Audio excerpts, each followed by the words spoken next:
আঁশ তো ছাড়িয়ে নিলাম না, এমনি কাটতে যাচ্ছি। আঁশটা ছাড়িয়ে নিই আগে। ঠিক আছে, এই হাত দিয়ে একটা একটা করে ছাড়াবা? চামচ এনে দিই? চামচ দিয়ে ছাড়ানো যাবে না। তোর আমি কতবার বলি যে দোকানে যেভাবে ছাড়াই ওগুলো একটা আইনে দিস, তো আনস না তো তুই।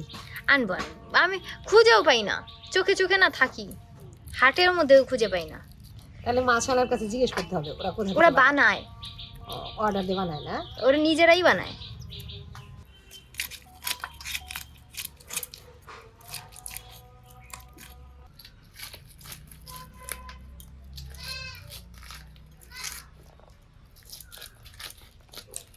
কাটবে? কাটবে, শিলতে একটু ধার বোধ করে নিছি।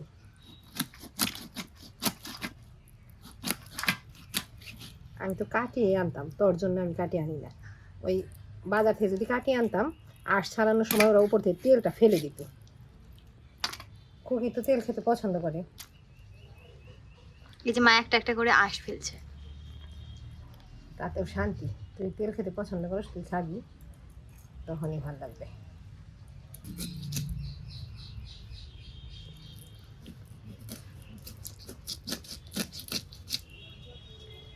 ডিমওয়ালা মাছ পেটের দিকে পাতলা, তাও আনলাম যে যে সিজনের যেটা ওটা খেয়ে দেখি। আর লোকাল মাছের ডিমটা খেতেও ভালো লাগে, ডিম দিয়ে তরকারি করলেও ভালো লাগে। আর ডিমের তো বড়া পুকুর আছে। এরকম করলা, তেলটা আলাদা করলা? তেলটা আলাদা করলাম, ফ্রেশ ফ্রেশ 4 পিস বের করলাম। গেডি গাদা 2 পিস আর পেটি 2 পিস। এটাও ফ্রেশ পিস, তবে এটা তেলের পিস। এটা নিয়ে পরে পছন্দের তালিকা বেশি তৈরি হয়, যে আমারও পছন্দ আরেকজনের পছন্দ। আর এই দুইটার মধ্যে একটু তেল নাই। আমাদের বাড়িতে তো তেমন কোনো নাই। খুকিকে যদি পাতে দিই, খুকি অল্প ভেঙে আমাকেও দেবে আর বাবাকেও দেবে। বাজার থেকে কাতলা মাছের ঘাড়ার দিকে পিস নিয়ে আসি, ওই মাছটাই একদম আষ্টার ছাড়িয়ে কেটে নিলাম। সেখান থেকে 2-3 পিস ওই কাটা কুটা রেখে বাকি পিসগুলো নিচ্ছি। তো খুকি বলে আজকে দই কাতলা করো, মাছটা যেহেতু একদম ভালো তরতাজা দেশি মাছ, ঠিক আছে করি। মাছটা পরিষ্কার করে ধুয়ে নিচ্ছি। এখন নুন আর গোলমরিচ গুঁড়া দিয়ে মেখে নিই, তারপরে মশলাটা রেডি করে নিই।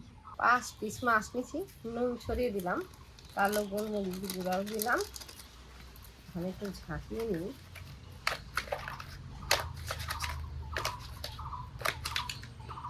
পেঁয়াজ ছিলে নিচ্ছি, পেঁয়াজ, কাঁচা লঙ্কা, অল্প আদা।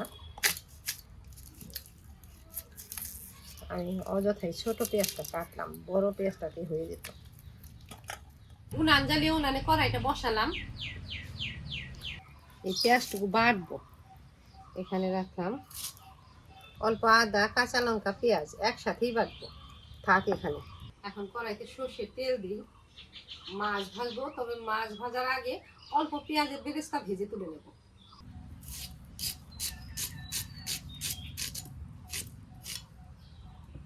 খুবই অল্প, উপরে ছিটিয়ে দেওয়ার জন্য। আর বাটিতে রাখবো না, একেবারে কড়াইতে দিব। পেঁয়াজ ভেজে নিলাম, বাটিতে নামিয়ে রাখি। এখন মাছের পিসগুলো ভাজবো। 5 পিস মাছ একবারেই ভাজবো।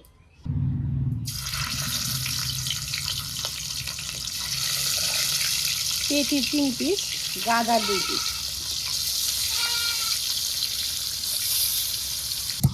মাছগুলো ভাজা হতে হতে এদিকে মশলাটা বেটে নিই।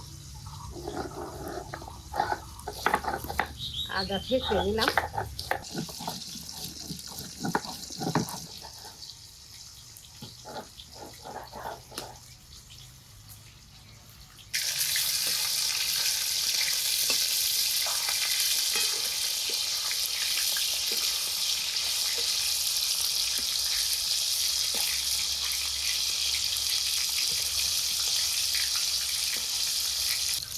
একটু লাল লাল করে ভেজে নিলাম। এখন নামিয়ে রেখে এই তেলে ফোড়ন দিয়ে দিই।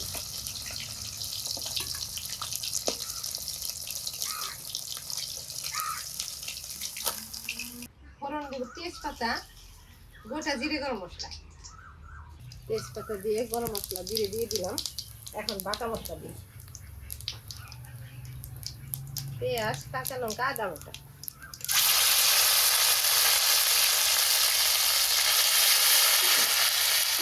জিরে, ধনে গুঁড়ো, স্বাদ মতো নুন, অল্প জল দিয়ে মশলাটা কষাতে বসিয়ে দিয়ে কাজু বাটা।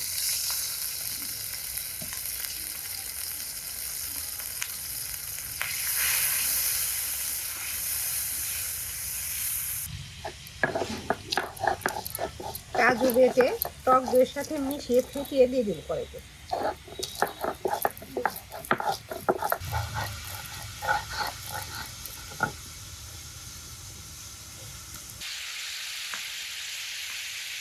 কাজু বাটা টক দই একসাথে বাটির মধ্যে আছে, নেড়ে চেড়ে গুলিয়ে কড়াইতে দিয়ে দিই।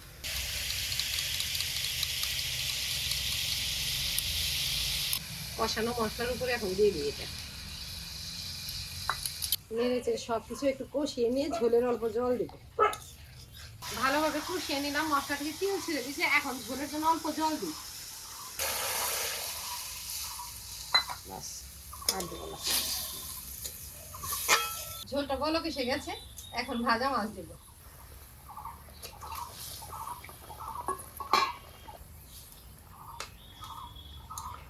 নেড়ে চেড়ে দিলাম, জাল হোক, তারপর বাকি মশলা দেব। এখানে চিনি আর গরম মশলার গুঁড়ো আছে, এটা এখন ছড়িয়ে দিই। শেষে দিব ঘি, এটাকে ছড়িয়ে নেড়ে চেড়ে মিশিয়ে দিই, তারপর ঘি দিয়ে নামিয়ে দেব। আর জাল দিব না, এটুকুতেই হয়ে যাবে। একটু উনানটা কুচিয়ে দিই। দুটো কাঁচা লঙ্কা ভেঙে দিয়ে রাখি, কাঁচা লঙ্কা ডলে আমার ভাত খেতে খুব ভালো লাগে, বিশেষ করে এমন তরকারি থেকে। দেবো এখন ঘি, আর 1 চামচ লাগবে। রান্না প্রায় হয়ে গেছে, এখন ঢেলে দেবো। নামিয়ে দেওয়ার আগে পেঁয়াজ ভাজাটা উপরে ছড়িয়ে দিব। এটা না দিলেও হয়, খালি একটু ভালো দেখানোর জন্য। আলাদা অবশ্য একটা স্বাদও আছে, পেঁয়াজের ভাজাটা দাঁতে লাগলে ভালো লাগে।